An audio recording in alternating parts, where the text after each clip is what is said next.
I've got a meeting fairly soon, sometime in the early part of next month, in which I will be attending the Gulf War Health Study Committee. They did a health study for all of the Australian Gulf War veterans at the 10-year mark after the first Gulf War.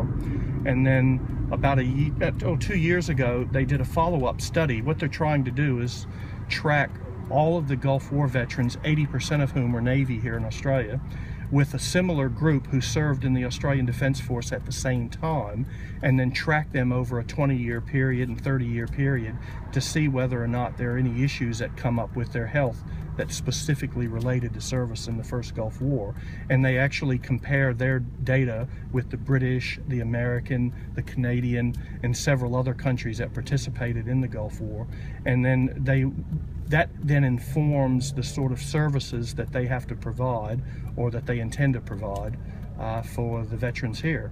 And they asked for a volunteer a number of years ago, and none of the Aussies raised their hand, and I'm a Gulf War vet, so the national president said, well, look, Barry, if you don't mind, you might bring a different perspective to this.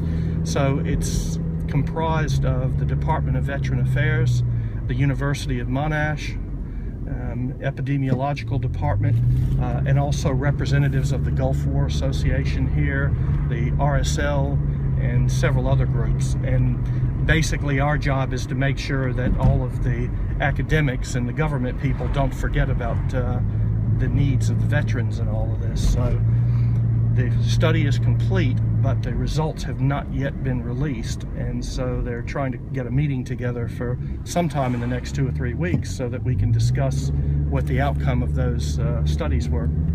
So it should be an interesting meeting, I think. And that's it. Okay.